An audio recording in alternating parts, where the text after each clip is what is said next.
what you wear on your face like a mask.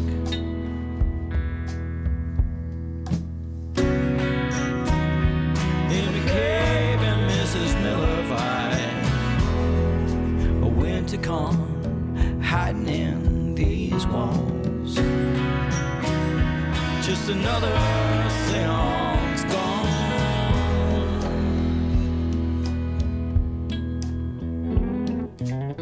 I'm here with Tim Rutili, Califone. Man, it's really nice to meet you. It's good to meet you. I've been listening to your music for a long time. I think the first time I saw you was probably on the Roots and Crowns tour in Toronto at the Horseshoe Tavern back in like 2006, 2007. Okay. That was a while ago. Yeah, yeah. It was one of the first shows my wife and I went to together, I think. And you live in Toronto? No, we're out on the West Coast now on Vancouver Island. Okay. Oh, that's beautiful. Yeah. You're from Chicago, right? I'm from Chicago, yeah. And are you still in Illinois, or I think maybe you're in No, I'm in California, yeah? California now in the San Bernardino Mountains. So way up, way up there. Oh yeah. How long you been out there? We just bought this place in July. We moved in. Mhm. How you liking it? Yeah, it's different. Just been city people for a long time. So we were in LA for a while. And yeah, it's beautiful, quiet, weird, different. Yeah, we're in a small town now too, after living in cities for a long time, and yeah, quiet, sometimes weird, kind of a strange culture sometimes. Yeah. We Do have you a find neighbor that Mhm. we have to drive past him to get home. And he's got like a flat earth flag flying. What does that look like? It says flat earth research on it, and it's got like a circle on it, but I guess it's a flat circle. It's a I don't flat disc. it's a flat disc. But yeah, I don't know. Haven't really met him yet. Looking forward to meeting him. Yeah, well, that's some Americana there. Yeah, saw him out there. I think, yeah, he's got some horses out there. Yeah, but Earth not round for him. Um, how do you find it being in the country as a creative person? Like I was thinking about, myself. Mm. Sometimes it's nice to be immersed in a city culture where there's a lot of creativity going on, but sometimes it feels like a lot of noise. And I'm always trying to strike this balance of enough solitude to get into my own stuff and also staying connected to a kind of a creative culture, a creative energy. How are you finding it? Um, I'm getting good stuff done. Um, it's sort of slower, and there's more like there's less distractions and less sort of obstacles to the solitude that you need to work on stuff is it's good, and then it's like it's somehow making things go slower because the time is not concentrated. It's like I can work on some stuff and then go upstairs and hang out, and you know I'm so I'm still getting accustomed to it.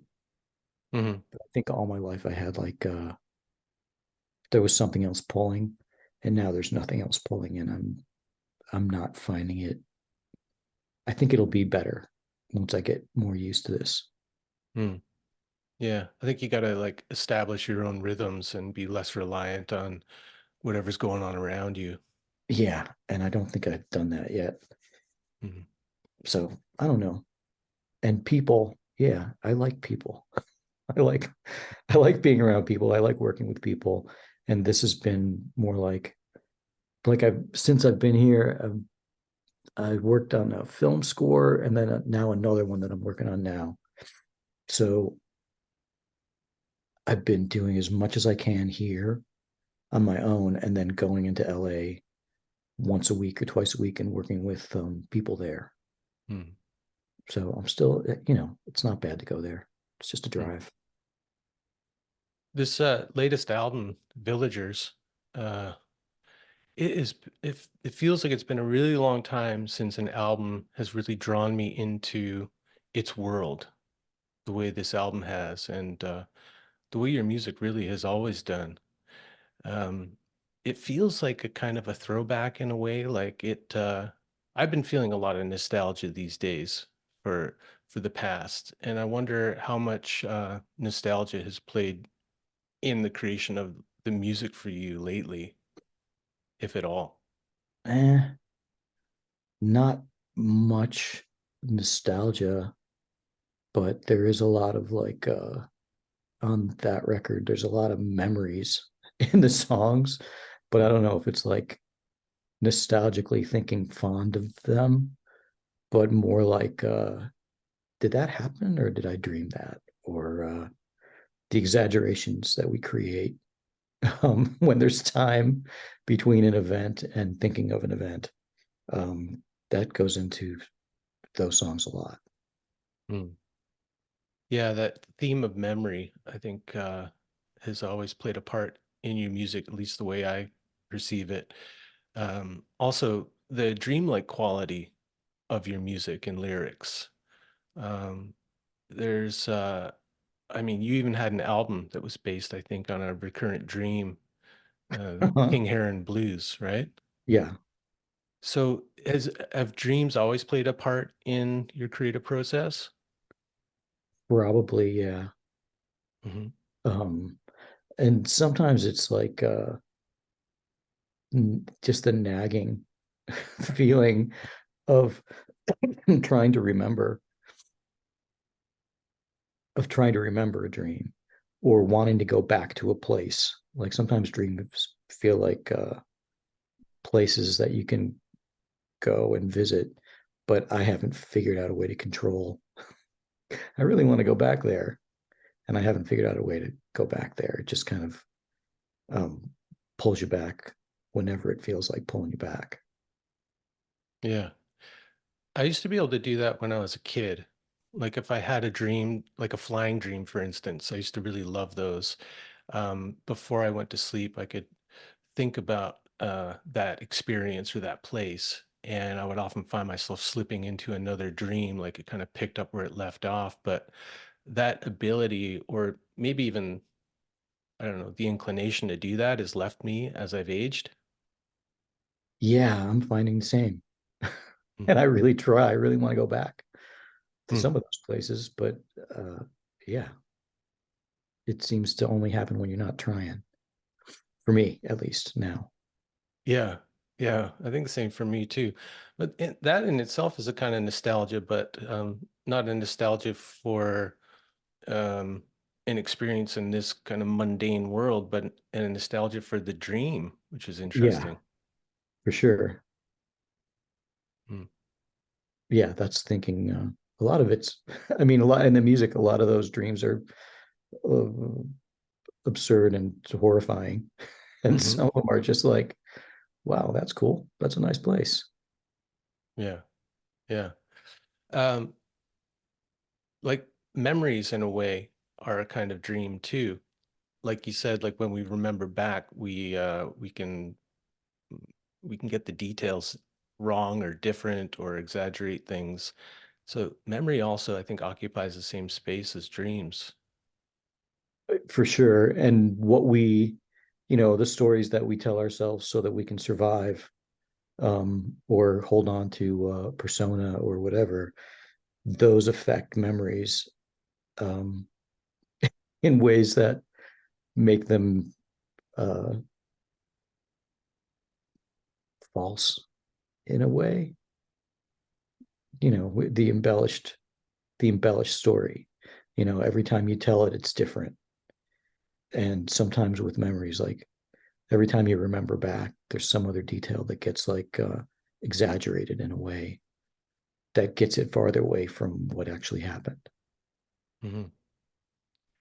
Yeah, one of your lyrics speaks to that, like wearing I can't recall it exactly, but there's something about wearing a memory of me on your face like a mask, or wearing a memory of me like an anvil on your back.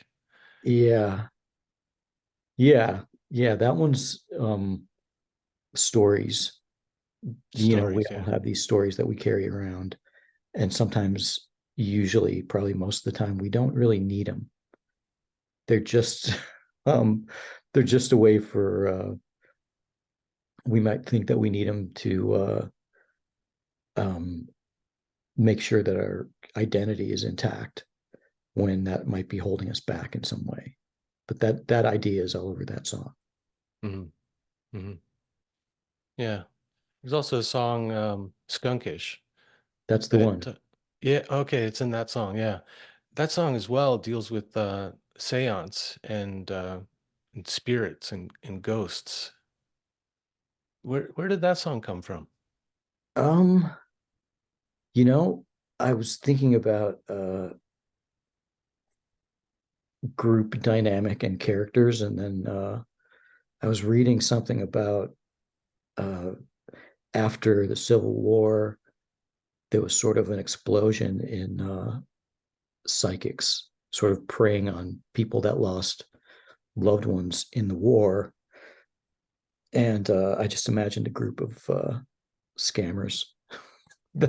I don't think the I don't think the ghosts are real in that one. I think that's like the people dealing with each other, and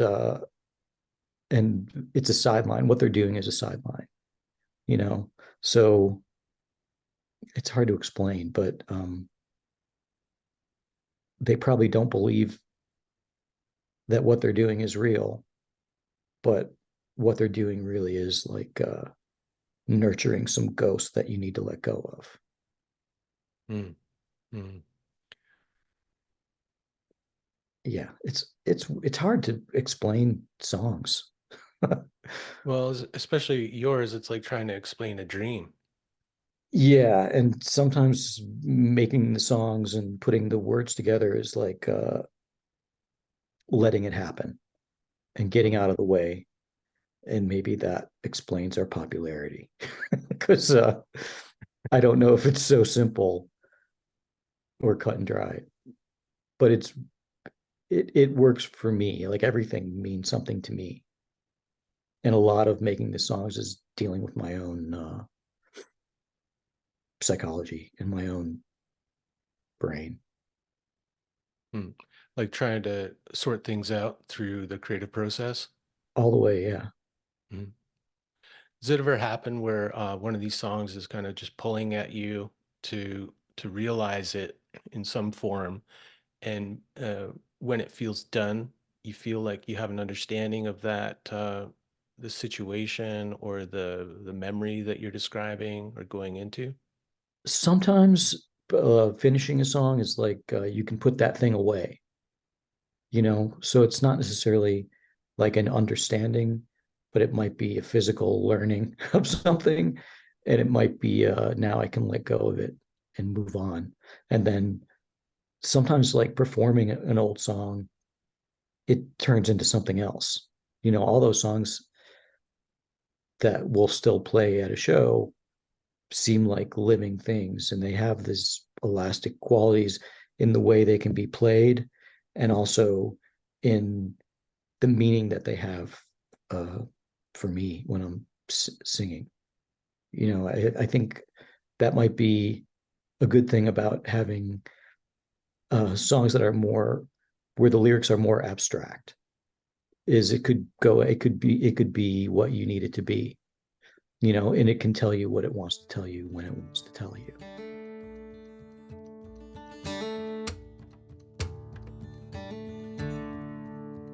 Safe underneath the water, child of the slaughter, sung it to yourself.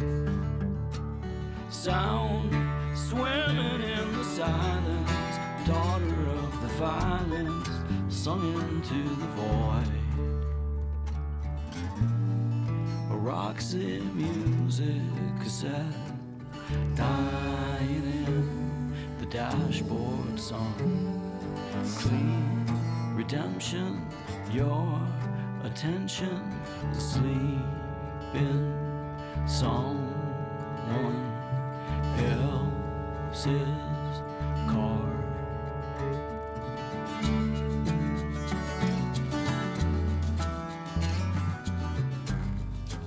Yeah, I would think of that as like a real quality of poetry that every time you visit it, you'll get something different from it, or it'll speak to you in a different way, or you know, or like a fairy tale even, revisiting fairy tales, like different characters might stick out to me at different times in my life as I read it. And that might be because you're exploring that aspect of yourself, you know, like you might be the bank robber, you might be the ogre, depending on the time of life and what you're going through. You might be the victim. You can be anything in any of those stories and project yourself anywhere. Mm. Mm. Songs actually, they sound kind of like the way you speak of them, you know, playing these old songs and finding new life in them, and they're kind of like ghosts in a way, maybe. And like once you finish a song, you're done with it. Like those people in the spiritist movement, like they just have to have that last conversation with the person before they can let go. Yeah.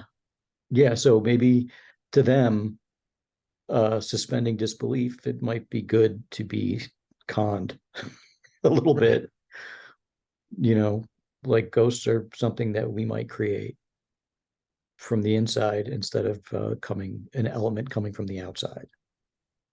Hmm. Yeah, I wonder now that you're out in the wilderness if you're going to have maybe more experiences of ghosts. It's something I find when I'm out here, that I see things in the woods and I have more experience of presences than I do in the city. The city just seems too full for me for anything like that to kind of glimpse through. Yeah, I'm getting that feeling. But I don't know. It's like bears, and it's the expectation of a ghost when really it's just like my wife is walking without her shoes on. I can't hear her coming. You know, like like there's a lot of jump starts out here. Um, but I don't know. It it's it's interesting because we're creating all this stuff. Like we're making, like, I don't know. There's factors that come from the outside of us, but a lot of this like ghosty shit comes from inside us, and it is our projections. Even how we like things that we hate or people that we love or hate, a lot of it is projections, and we have to get past them to like get to some kind of truth, Mhm. Or yeah, even if some it's kind just of like a subtle reality. abstract like learning of something that you can't even explain. Music is a lot like it's stuff that you can't explain, like Mm. why it makes you feel a certain way, or why something sounds amazing and feels like home, or why something just sounds wrong. Like I don't know how to explain that or say why.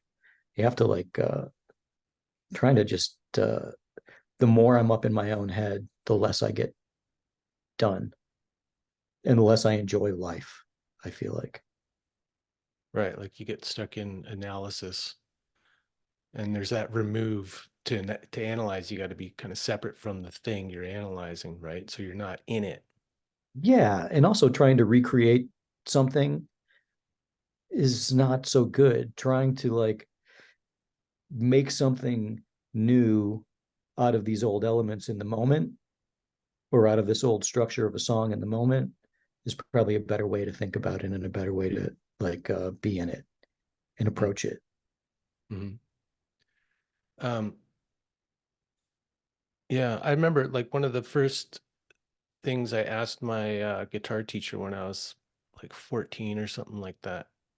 I asked him like, well, I brought in a melody that came to me in a dream. You know, had this dream where I was up on a cloud, my brother was on another cloud, and I was playing this melody on a guitar, and it sounded like a herald of angels. It sounded like super majestic, and I could recollect the melody, and I learned it on guitar, and I brought it to my guitar teacher, and I wanted it to sound as majestic as it did in the dream. So he helped me figure out some chords that would go behind it that would give it this kind of feeling. Uh-huh. And I remember asking him, like, how does this make me feel the way it does? Like, why does music make us feel these things? You know, I was trying to understand like the mechanism behind the affect. And it, 40 years later, I still haven't come any close to understanding it. You know, it's not a Yeah. matter of like minor chords are sad, major chords are happy. You know, it's not that simple. Hmm. Yeah, there's something in there that's weird. And also there's things where you like, I just wrote something and I think it's the greatest thing in the whole world that's ever been created. And it makes me feel like I just touched God's balls. And then you go, oh no, that's the riff for Don't Fear the Reaper. You know, I just, I don't know. So you're always just kind of chasing a thing, but it's really hard to pinpoint. It might be easier for some people to pinpoint it and hit on something that other people can feel too. But I don't understand how to do that. Hmm. Yeah, lately I've been going on this journey of trying to get inside the mind of George Harrison. Because when I listened to the lead lines that George Harrison came up with, they have such a unique sound and feeling to me. And I want to understand, like, how does he choose those notes? Because they're not notes that I would necessarily choose, but to me, they sound like so perfect in kind of representing his voice in a way and bringing forth a kind of feeling in me. So I've been going through all this musicology about Beatles songs and trying, plotting out here are the chords, here are the notes he was playing, Mhm. trying to like find like a kind of secret magical alchemical formula for the George Harrison flavor or or feeling. And it's kind of fascinating, but I don't know if I'm really getting anywhere with it other than just immersing myself in, George Harrison's kind of musical mind. I don't know. I think he was really, really angry. I think with even that's probably why what drew into all that spiritual stuff and like chasing inner peace so hard. I think he was fucking pissed off. And and he was in a band where he was like I don't know. I'm just thinking about that Beatles documentary, Get Back. Did you watch that? Yeah, It's yeah. like, oh man, that guy's in a tough spot. Yeah. Well, I was rewatching the Martin Scorsese documentary about Oh, that's George. really good too. Yeah. Yeah, I've seen it's like the third time going through it, and they really point out that dynamic that here are these kind of polar opposites, John and Paul, and then George is kind of in the middle and trying to find his own voice in that, trying to understand his kind of position uh, in that relational triangle. Uh, and yeah, people would say there's two sides to George. He's really angry, and he's also like the sweetest, most spiritual guy. But I don't know if he ever got to a place of kind of integration of those opposites. Yeah, who knows? Mm. He's great though. He did amazing stuff. It's probably my favorite Mm. of the Beatles. You have to have a favorite Beatle. Yeah, I'm a George guy too, He's the one. obviously.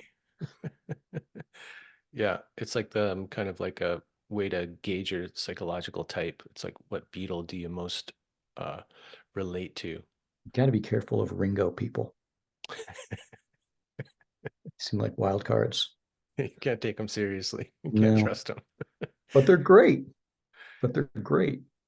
Well, with all that tension in that kind of triangle that's up front, John, Paul, and George, you need that kind of trickster element in the mix, I think, to keep things light and to break up the kind of the tension of all that. And there was also something in Ringo Starr's playing where he was like selfless. He just played the songs, and a lot of musicians don't just they can't just play the songs like that. And all those guys wrote incredible parts, Mm. like all of them. I don't know. It was really interesting watching that Get Back thing and seeing how they put together stuff, and seeing that Ringo could just sit there and not say anything while these guys are like figuring it out, and then play a perfect thing Yeah. and play it the same way again and again and again. I don't know. Pretty amazing. That's like once in a million years that kind of thing comes along with that combination of people.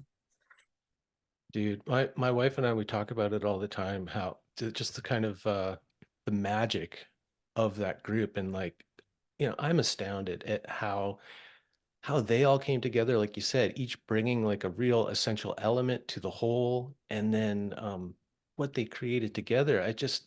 I'm like, after the Beatles, forget it. There's Totally. It's scary. Like it is. why bother?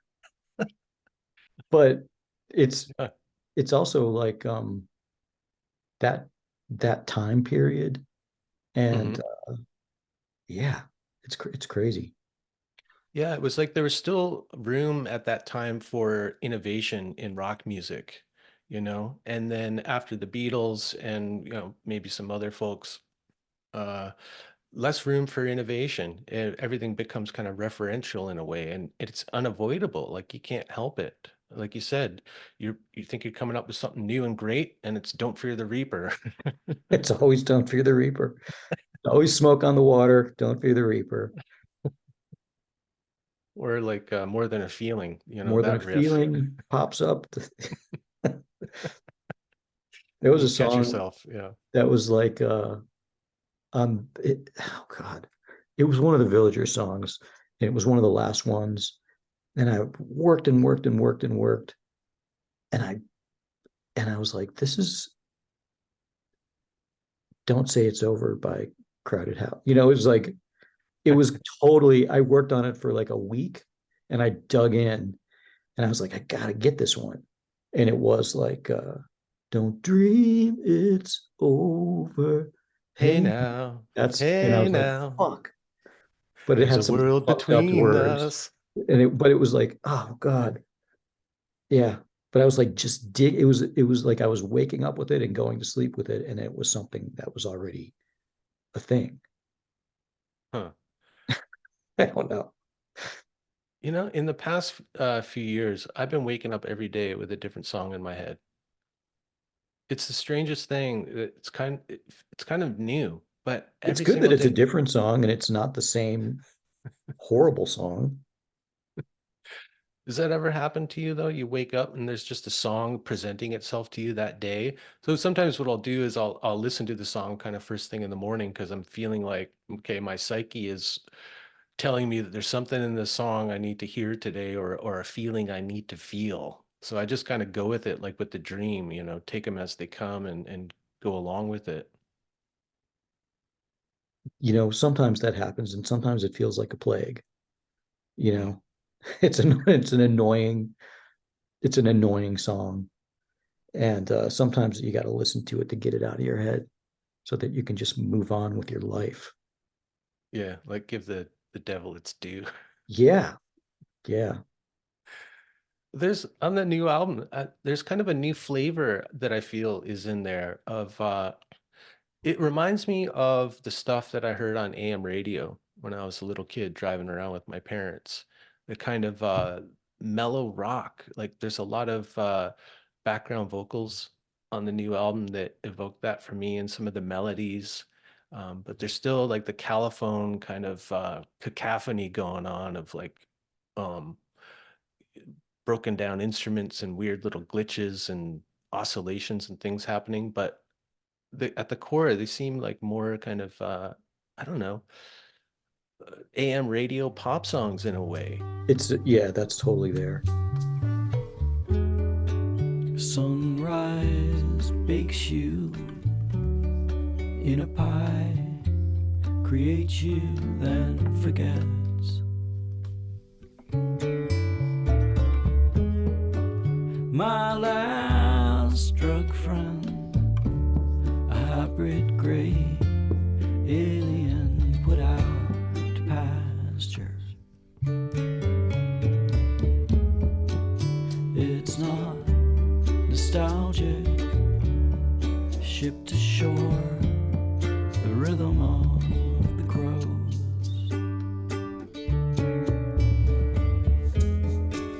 I need you more than you need me.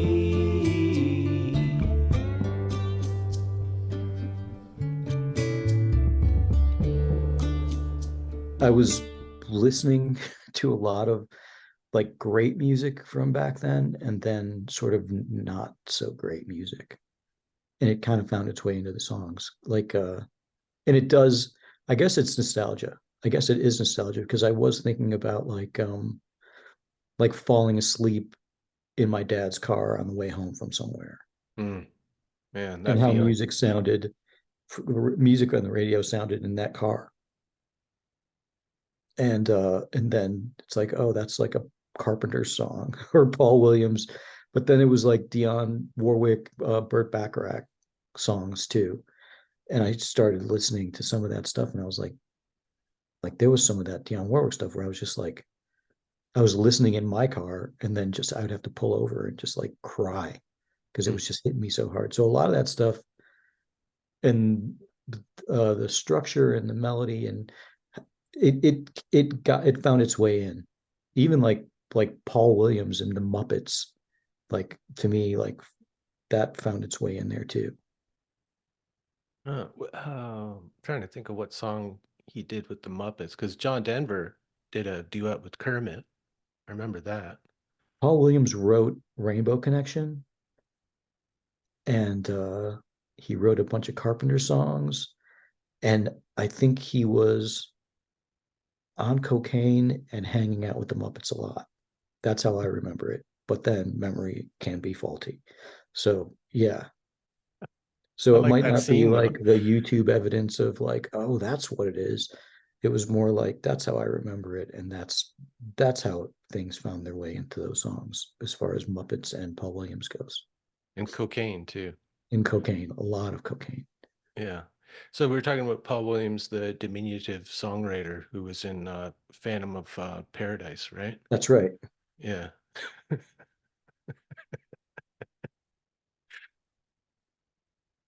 Amazing. So it wasn't necessarily conscious that I'm gonna make an album and I'm gonna like bring in some of these sounds and influences. It was like the memories drew you back to that time, and then they that sounds just found their way into the songs. Yeah. Yeah. Like there's sometimes like I'm gonna try to do a song like that, and then I can't, like trying to imitate something that's that cohesive doesn't I just don't have the chops for it. So Mm. I just was trying to make sure, like a problem that I have with a lot of older work that I've done is I'm like I didn't finish that song, you know. Like this one, I really tried to dig in and complete every song. And I wrote songs before I brought people into the process. Hmm. So I wrote songs and demoed them and then brought in people. And then bringing in people, they brought in things that I never even thought of and brought those songs out even more. So it was kind of a great experience making that record. But it was also like I had to not be precious about anything, you Hmm. know. There's some great horn parts on the album too. How did you work those out? Do you arrange those yourself, or do you have someone else come in and do that? Um some of them, this guy that I met, oh God, but he's a sax player. His name is Will Curry, and he came in for one day and did the majority of the horns on the record. And I had done some like guide tracks with fake like keyboard fake horns, Okay. but he made them 3D. You know, my ideas were really simple and he fleshed them out a lot. And then Corey in Portland, uh, we were there doing stuff and he did some trumpet and sort of finished the horn parts. Hmm. And he did way too much. He did stuff on his own. I wasn't there when he did those horn parts. Um, and I think I asked him to do what was there so we can replace a fake horn with a real one. But he went nuts and again, like fleshed it out in ways that I couldn't have come up with. Cool.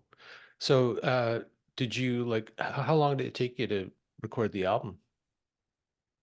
Probably a little over a year, but it was like, you know, write songs, demo them, uh, do some days with the band in the studio, then take those tracks and bring them home and work on them, and then do nothing for a month, and then write some more. You know, it was like a process. Hmm. And you kind of carried the songs around to different places and had different people play on it. Mm-hmm. Hmm. Yeah, just carried around the hard drive. Yeah. Yeah. You mentioned like about like making a more concerted effort to finish songs. That's one thing I've noticed about your music is that often like there's a quality of brokenness throughout Caliphone's music. Like sometimes it's the instruments that sound busted. And then sometimes like the songs themselves seem to break down at the end. Like they could be a kind of a more tight pop song, but then at the end, all this kind of chaotic stuff just starts happening and it trails off and it gives me the sense that yeah the song isn't done but not like in it's not done in a songwriting way but it's like never done like the song is still going and it's just like I'm leaving it or it's leaving me it just kind of trails off and I could go back to it and it's like oh I'm back there in that old like dusty pawn shop that the song brings me to or something. Yeah, sometimes it's just what feels right to make it seem like a living thing. So like taking a written song and then on the end letting everybody go and improvise and see what happens sometimes is the right thing to do. There's whole records that like that Heron King record went in with maybe two written songs, and then that record is like improvised and then built in the studio. You know, like sections of playing and improvising are like sliced and diced and chopped and looped and then built into and then songs came out of that. So there was like a hurry up element to that record where like, what do you got? Got to put some vocals on this. And then you go in the other room and you scribble something down and you go. Hmm. With the Villagers, it was everything was pretty much written. There was improvisation that happened with the band, um, but the songs were done. The words were pretty much done. The melodies were there. The changes were there, but there were open sections to like really let anything happen. Hmm. I don't know if it's my experience of the album and my kind of excitement over hearing it, but like it feels like a kind of rebirth in a way. Like I feel like there's a return to form in some sense, but also a moving forward with Caliphone. Do you have this feeling like it's time for a new chapter for the group? Because there's been periods where you've been kind of doing other things, and Caliphone has been, I don't know, on the back burner or put away for a time. But it feels like it's a real statement with this latest album. Like it's like Caliphone's back, and thank God, because they bring something that I'm really missing, like the organicity, the naturalness, all of that. That's great. That's good. Um, Thanks for saying that. Yeah, it's just it felt like the right thing to do at the time. Um, and I don't know what's going to happen next. I don't know. Like I have some ideas, and I have some songs, and hopefully I don't want to have to do this. Like I don't want to have to force. When I force things to happen, it's fucking horrible, and everything ends up in the garbage can. So I'd like this to, if it's the right thing to do more, then it'll happen. Mm-hmm. But that felt like the right thing to do at the right time, is make the Villagers record. Yeah. Yeah, I wanted to ask you about I guess it's the creative process, but like specifically with songs, like I've written, maybe a handful of songs over my lifetime. I'm not I don't think of myself as a songwriter, but every once in a while, it's like something shows up on my doorstep, and it's there in a kind of intangible form, and then I got to work. I just feel compelled to like kind of bring this thing to life in a way, and it won't leave me alone until I'm done. Uh, how is it for you with songs? Like, is it something that you feel impelled to do? Because it doesn't sound like there's a plan. Like, okay, I got to write 10 songs, and okay, now here's my schedule. I'm going to wake up every day and write. But it sounds like it's something else, like it's coming from somewhere else. Um, Sometimes there's with that Villagers record, I had a couple of ideas that I thought were good, that I just came up with from just playing around, like playing guitar or playing with pedals, or making a sound. Um, so there were a couple of good ideas that I thought were good. Then I sort of forced myself and wrote a bunch of terrible songs. So I threw some of these in the garbage can, and then some of them I mined and made better songs out of. But it was like, I had to put myself in a position to receive some good some good songs by forcing myself to write some bad ones. Um, so there was like that practice of every day do something that was happening, and that's good. Um, but I think you have to be ready to go. Just because I did this doesn't mean it's good. You know, Mm. just because I did this doesn't mean anybody else has to hear it, or anybody else should hear it. Like, I don't know if anybody's really asking for more Califone music, and it doesn't even matter at the end of the day. It's just like, is this the right thing to do now? um, but yeah, like I have since this summer, like these film jobs are I have to do stuff. I have to do something. Like, and it has nothing to do with me. It has nothing to do with how I feel. It has only to do with, how do we bring this story out? How do we underscore this scene? How do we make this more clear?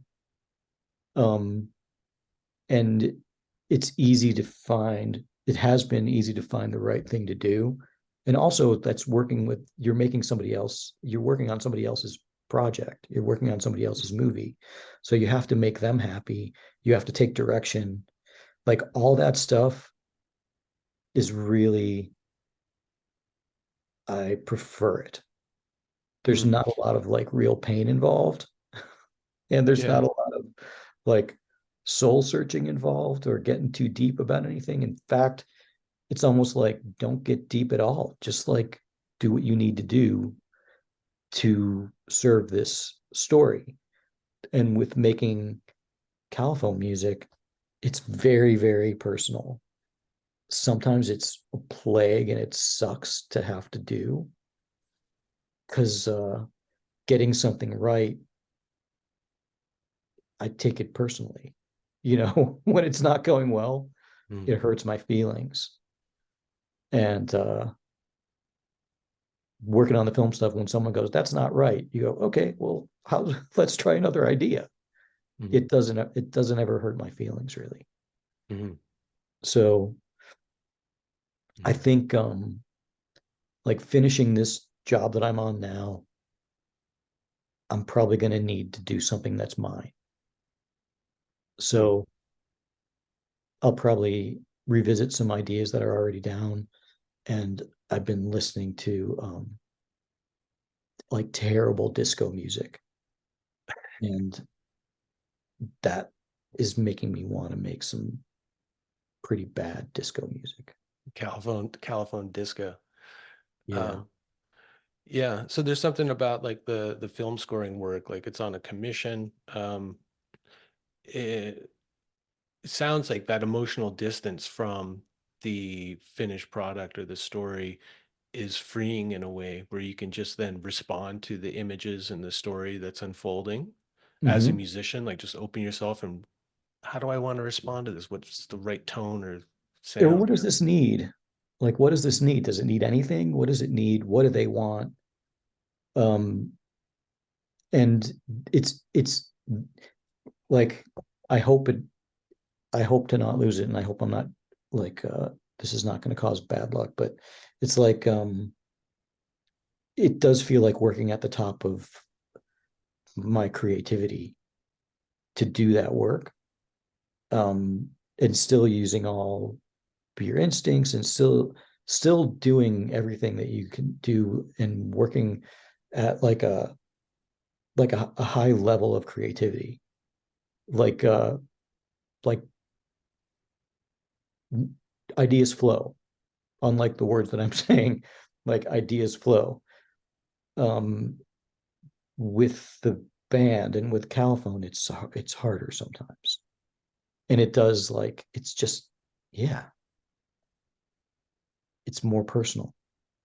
It's a lot more like sort of searching inside. It comes from the inside. It doesn't come from the outside. Comedy coming back from the war.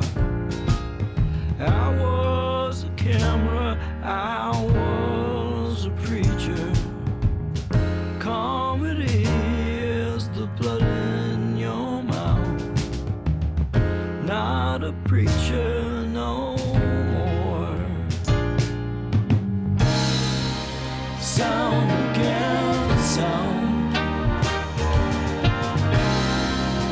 Time against time. Let it lead. Don't know how to make it right by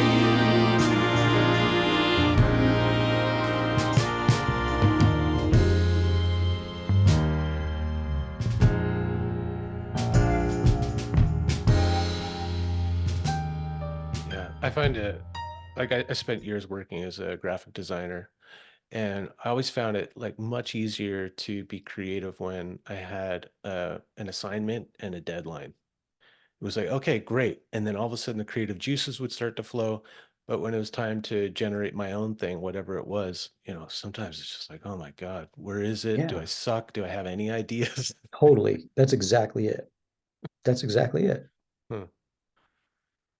So when you work on film scores, do you use the same kind of like I think of it maybe as a palette of instruments and sounds that you use for Califone? Are you working with that same kind of instrumentation, or do you take a new approach for every project? It's whatever the thing needs.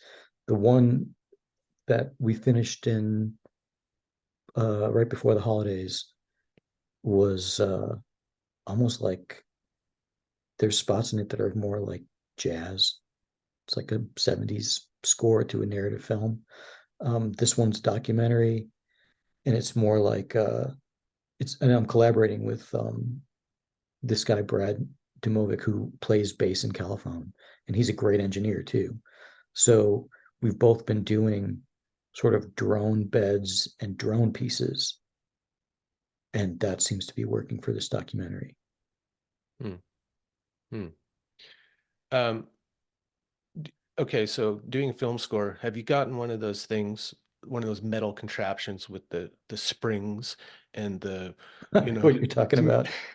It's like every soundtrack guy now seems to have to need one of these contraptions where they can make all the squeaky, creaky sounds and boing, ethereal boings and I don't have one of those, but you put enough reverb on something and you're making horror movie music.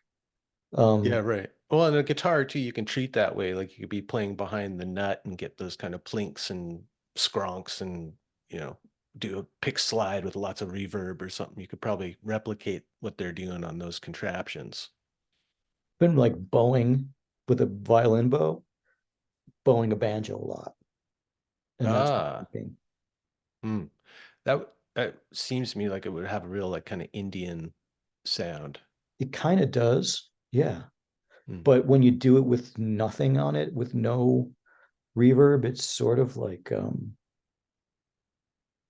it's kind of like just wrong sounding violins.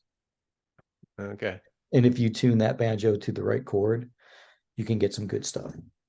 hmm. But Cool. I don't know. I was gonna like just pull instruments out and show you things, but there's no like this is like a contact mic Oh yeah. Hmm. with a quarter-inch jack. Anywhere, Put it on anywhere, anything. anywhere through an app and pedals, you can do anything. Hmm. Cool. When you're working on your own music, so you talk about like you got that feeling like the song really sucks or it's great. How do you come to trust your own judgment about these things? Like especially when you're working by yourself up in the mountains in your own home studio. How do you know to trust that? I'm still trying to figure that out. Um,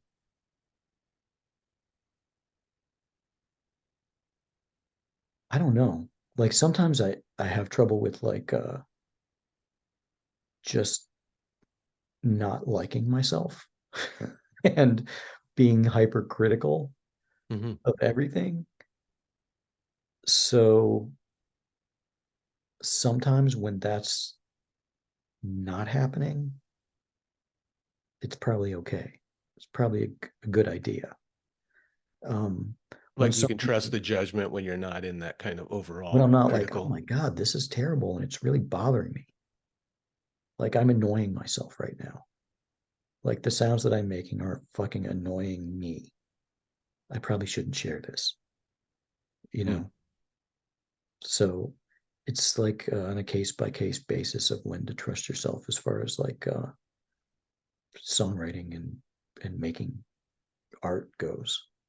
Hmm. Uh, are you married? Were you talking about your Yeah, I'm wife? married. Mhm.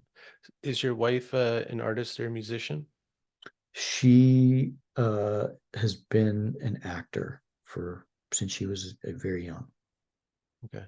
Do you ever kind of pull her into the room and go, look, am I crazy or does this suck or Yeah, or does it not suck? and she's the best with Hmm. that because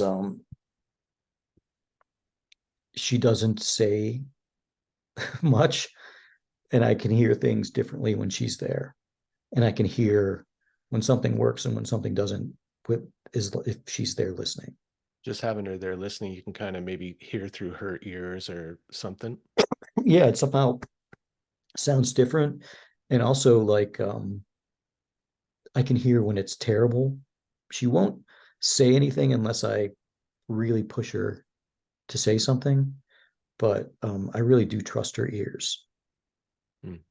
So I run a lot of I with villagers. I ran a lot of the demo stuff by her just to see what would happen, Hmm. and she was like, "That's great," or "That's cool," or nothing, and then I would have to like get her to talk, and If then she's saying nothing, it's like she's not digging it or no, if she's saying nothing, I can kind of feel where maybe she's really liking it. hmm. I don't know. She's someone that I can feel. So I can feel when it's not working and I can feel when something's drawing her in. Hmm. Hmm. Yeah, I have this thing with my wife, like, ask her to read the stuff I've been writing or whatever, get her feedback on things. And I can't tell if it's just that she just likes most of everything I do, maybe, or that she's just being really supportive. So it's hard. It's nice because it is supportive, but sometimes I also want a critique, like an honest critique. And I don't know if, yeah, I don't know if she's just not giving me that or if she just loves what I do so much. But I find, I gotta, if I'm kind of like not sure about it, I just gotta put it out and then I let kind of the public decide. Hmm. And I've kind of really let go of any kind of perfectionism or anything. Like I find it's better just like if something wants to come through me, I don't know. Who am I to judge it? I'm too close to it. So I'll just put it out and see what happens. Yeah, but do you ever get something that you're working on where that it just really bothers you? Where you go, this is just stupid. What the fuck am I doing? I just wasted 7 days on this Hmm. and it sucks. Do you ever get that feeling? Usually, like something like that, like if I'm working on like writing an essay or something like that, and it's just every time I hit it, I feel like I'm just clunking with the words and they're just not flowing. I'll usually put it aside and sometimes come back to it. Sometimes it just sits there in my kind of archive of Google Docs of unfinished writings. Mhm. But sometimes I'll come back to it with fresh eyes and rip it apart or see it differently. So it's sometimes just for time and space for me away from it. But yeah, some things never see the light of day. That's true. But I don't know. I feel like still I had to get it out somehow. At least get Mhm. it on the page or make my own little demo that no one else ever hears except for Debbie. Yeah, and that's sometimes the way to do it, and then you can mine those things. And usually there's some kernel of a good idea and Mm, something that might not be great that you can like over time refine and understand and execute, you know? mm, mm, But there's some people that they don't have, just because they love you and they love everything you do, you can still feel when something's like,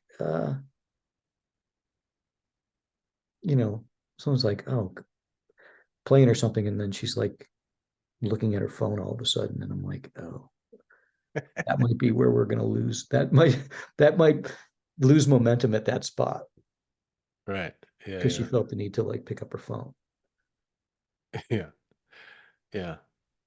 Um, what like I was curious about you and your development as a musician. Like you talked about like being in the backseat of your dad's car listening to music, but like what was the first time where you really were grabbed by music, where it was like, oh, music's a thing and it's magical and I want to do that. You know what I mean? Um, I don't know if I remember one experience. Like I remember listening to Led Zeppelin and listening like as a teenager and listening to how the guitars were layered and going, how did they do that? Mm, You know, um, like that kind of made me want to try to do something like that, or at least understand how it was done. Um, but yeah, I don't know if there was any one thing that made me want to do this. I didn't think that it was going to be anything that I took seriously until I was sort of taking it seriously. mm. And that was probably when I was in my early 20s. Like was that around the time you joined where you started Red Meat? Yeah, it was probably around that time. Mm.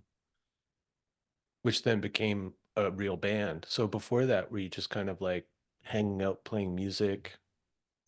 Yeah, I played in some bands that were probably terrible. Was going to school and working jobs, and it didn't seem like a possibility to like really uh, get that deep into music. And then, you know, all of a sudden we were on tour, you know, Hmm.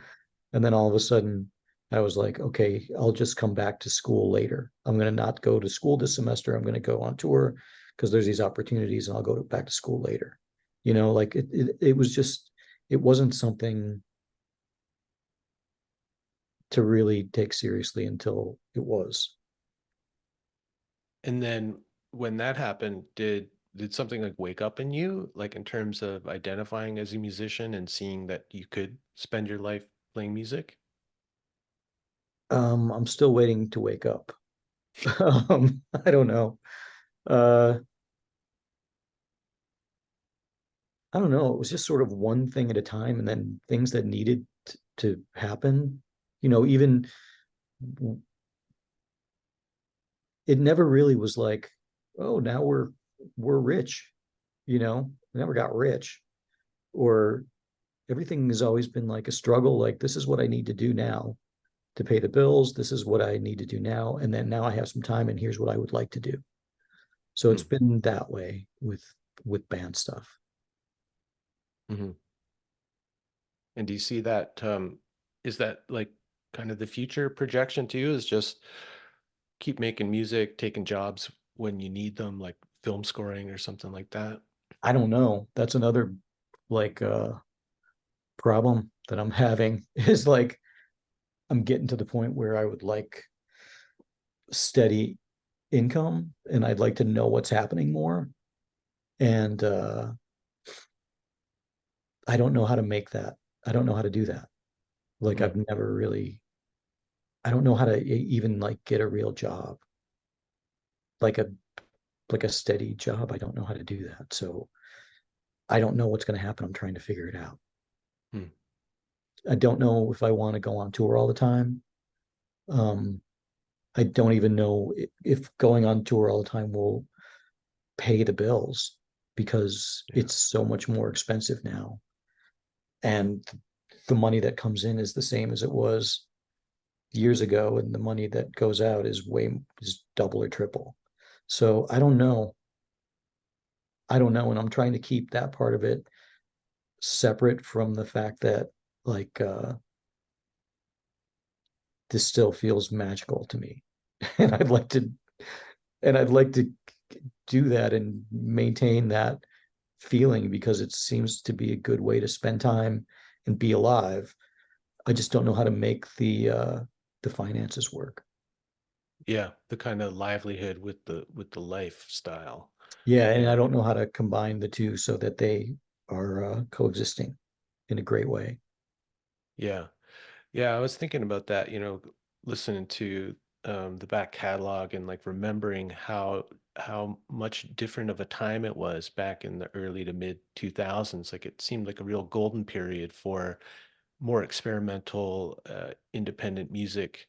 Um, like those club shows, they were packed and people were buying merch and buying like physical media and all of that. Like it was before things really changed and got more online and more digital and less tangible and so is yeah, I wonder how it's even possible for an independent musician who's doing stuff outside the norm uh, to make a living at it. I don't know. I don't Yeah. know. I don't know. But yeah, What? that's been like the last shows we played with the band were in the fall. And yeah, ever since then, I'm like, what am I doing? What do I want to do? How do I want my life to be? Um, yeah. Mhm. So it's weird, and I feel like on the fence about a lot of things. And I have some ideas of things that I would like to do. I just have to figure out how to do them and still like maintain a human lifestyle, I guess. Mhm. Yeah. I think like you're uh, more than a lot of people or guys, going from a band situation into film scoring. I think you're so well suited to it because of the nature of your music, dealing with this kind of dreamlike imagery, evoking the feeling and the mood. You do a really great job at that, um, and bringing in all kinds of different elements that. So I think you've got like an incredible repertoire and a sensibility for something like film scoring. Yeah, hopefully more of that will come. Mhm. But even that, I don't know how to make it happen. It either comes or it doesn't. I've had trouble like if I try too hard, nothing happens. It seems like that across the board. Like if I try too hard to make something happen or force something to happen, it doesn't seem to happen. Mm. Um, if I can get out of the way, things seem to come. I don't know. I don't know how to ride the wave of that. Yeah. I mean, sometimes I think it's just a matter of hanging up your shingle, and not pushing too hard, but at least saying, "Hey, Tim Rutili, film scoring. It's a thing I do. Here's some examples." You know. So when people start Googling, maybe they find you. The Yeah. algorithms work in your favor. And they go, I don't really have a budget, but I need a score. Yeah, right. And then Yeah, you would you see do this something and you go, for wow, I love this. I'll do this. And then how are you going to pay the bills? But yeah, it seems way different than I think there might be a way to incorporate creativity into how you run business, but I haven't figured that out just yet. like to be some kind of consultant in business? Is that what you No, mean? just how to make work happen, how to, you know, Right, for like yourself. yeah, Yeah. I just don't feel like a salesman or I don't feel good at that part of it. I never did. So I don't know. And I'm trying not to beat the shit out of myself for like not being that guy that was great at pushing things through and making a bunch of money. Right. Like I know some musicians that make a whole bunch of money that seem to just get worse and worse and worse every time they make a record, which they consistently do just to stay on the road and just to keep making money. And that's another thing that I don't want to do Yeah. is I don't want to make bad shit and put bad music out in the world because there's just too much of it already. Yeah. Yeah. It's like that difference between making art and making content. The content's there to stay in the mix, keep the algorithms happy by continually putting stuff out, and uh, quality's got to suffer if that's where the impulse is. You'd think, Well, I think the evidence is out there. yeah, There's a lot of terrible crap out there. Um, you mentioned like in an interview I listened to recently that you had gone through some Jungian analysis at some point in your life. yeah, probably almost 8 years of it. 8 years, Um, wow. Same analyst? mhm. Hmm. uh, it was psychotherapy, and it was also like meditating and learning about like spiritual practice and learning about creative process. It felt like some of it was like therapy and some of it felt like school. Hmm. And it's probably happened. I was in my 20s and 30s, so it was like 20 some years ago. Okay. But I guess like a formative time where you're looking for some answers or guidance. Yeah, I needed some help, and I probably still do. So yeah. Yeah. Is there anything from that you continue with, like any of that spiritual practice or keeping track of your dreams? Like, do you have a dream journal or anything? I write stuff down every day. Sometimes it's dreams and sometimes it's just like images and thoughts that come. Um, and uh, I sort of let go of like meditation a couple 3 months ago, and I need to get back on it because doing a little bit of that every day really does help everything. Hmm. I probably would be communicating clearer to you now. if I was more in the practice of that. Mm. I've been having this like, it's not even a renaissance because I was never really into Lou Reed before, other than a handful of Velvet songs that I really loved. But I don't know, in my late 40s, I've been like rediscovering or discovering for the first time Lou Reed, and finding some of his work just incredible. Um, but he got into Tai Chi really Yeah. big, right? And I've Mhm. been like getting into like, there's a book that was released last year about Lou Reed's Tai Chi practice. And I think it was like really amazing for him because he started it in the early 80s and he was getting off heroin and stuff and speed. And then some of his creative output and his energy that he sustained for so many years just is astounding to me. I think that's really the key to like aging and remaining alive and creative is like practice and habits like that, things like Tai Chi and yoga and meditation. And like I watched a thing about Willie Nelson, and he was running. It's like Willie Nelson was like, and he What, was recently? running. I don't think it wasn't recently, but it was like in the 80s. He was already probably 60 years old or something, and he started running, you know. He was really a physical guy, and physical movement seemed to help him maintain energy, you know. Like it was a practice. It seems like all this stuff is about like having a steady practice that's like physical and spiritual. Hmm. Yeah. For some people it might just be like getting up every day and trying to write songs. Like that might be it. But I think I know for me it's got to be like what like I've been sort of dealing with like anxiety and depression for my whole life, and I'm dealing with it again now. Um because I did drop some good habits, you know, Hmm. and I got to get back into it. Yeah. I can Yeah. feel it when it's not happening.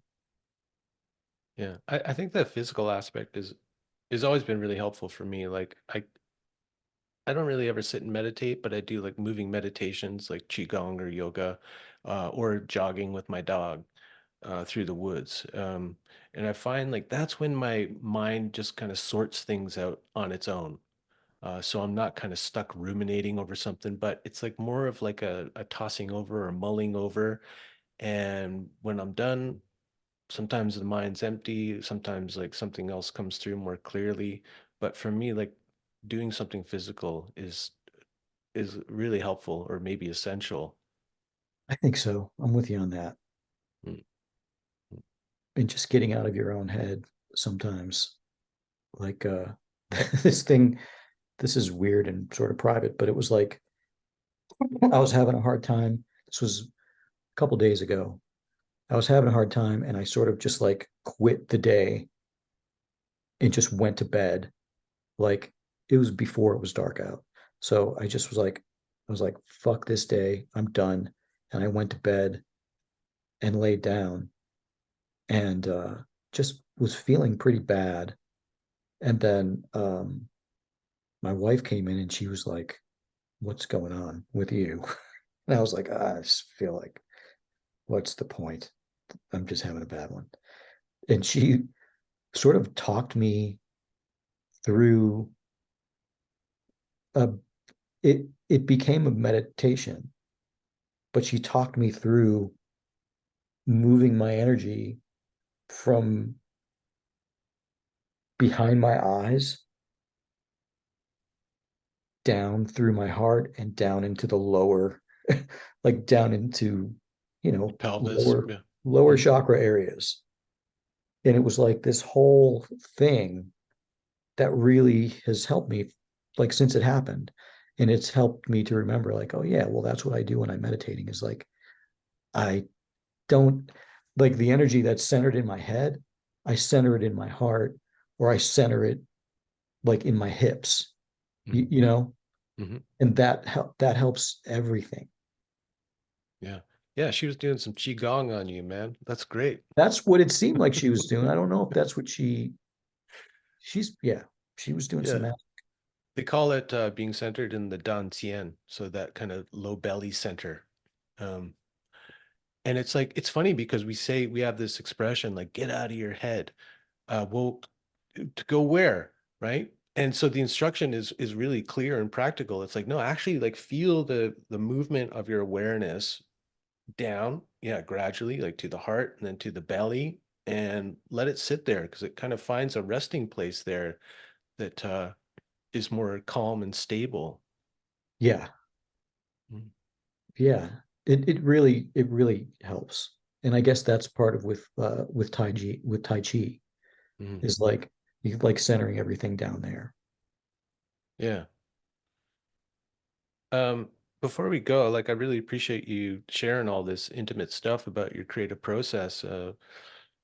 It's really interesting to me because to hear how somebody like you sustains an artistic life over so many years against kind of all odds, financially and otherwise, it's really inspiring, you know. Oh, And that's I'm good. glad there's still real artists out there like you making stuff and sharing it. Like when I heard that new album, I swear to God, it was like a ray of hope that like real organic natural music made by musicians with real instruments that I hear the creak and squeak and character of still being made, like music not on a grid.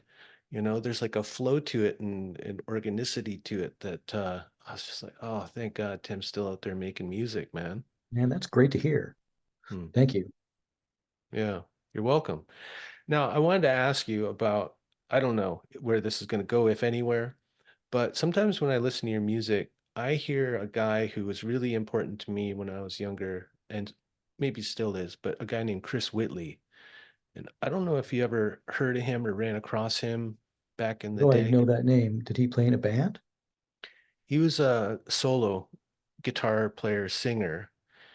Um, he came out with an album called Living with the Law back in the early 90s, produced by Daniel Lanois.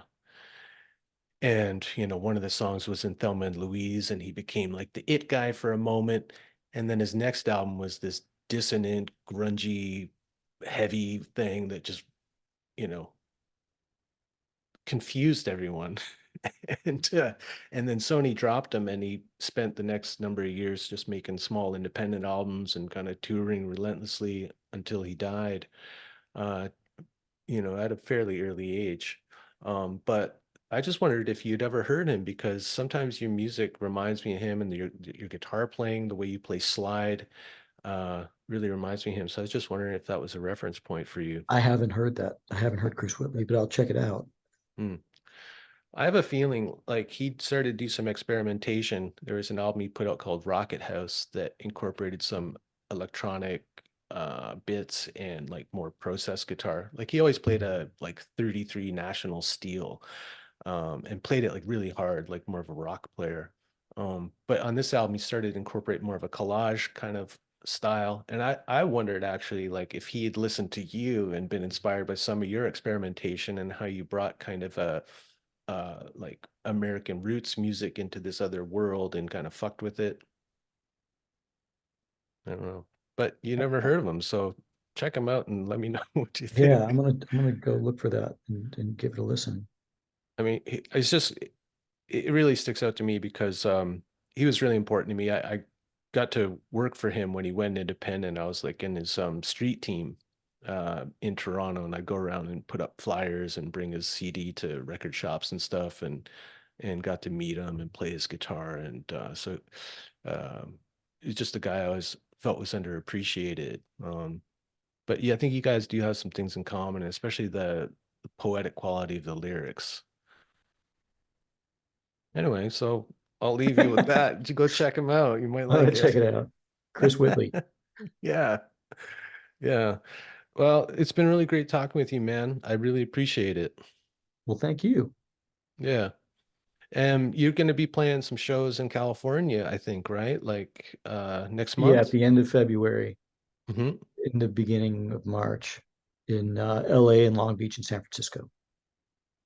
Yeah, cool. Okay. And remind me of the website where people can find all that kind of tour dates and stuff. Just caliphonemusic.com. Yeah, thanks a lot, man. Thank you.